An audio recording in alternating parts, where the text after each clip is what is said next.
The Torn Up Road by Richard Siken. 1.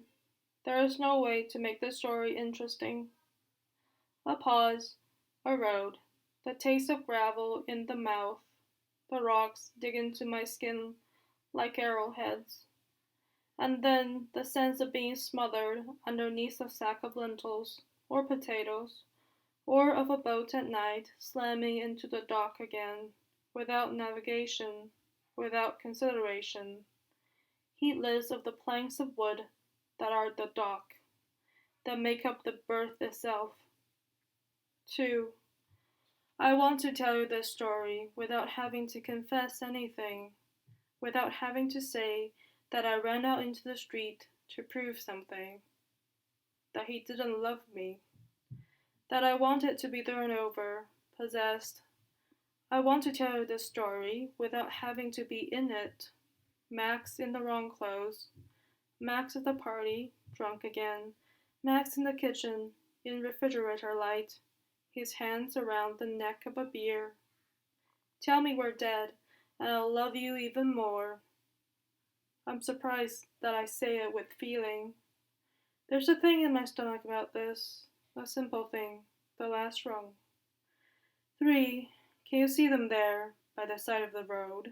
Not moving, not wrestling, making a circle out of the space between the circles. Can you see them, pressed into the gravel, pressed into the dirt, pressing against each other in an effort to make the minutes stop? Headlights shining in all directions, night spilling over them like gasoline in all directions, and the dark blue over everything, and them holding their breath. 4. I want to tell you this story without having to say that I ran out into the street to prove something, that he chased after me and threw me into the gravel, and he knew it wasn't going to be okay, and he told me it wasn't going to be okay, and he wouldn't kiss me, but he covered my body with his body and held me down until I promised not to run back out into the street again. But the minutes don't stop. The prayer of going nowhere, going nowhere. 5. His shoulder blots out the stars, but the minutes don't stop. He covers my body with his body, but the minutes don't stop. The smell of him mixed with creosote exhaust.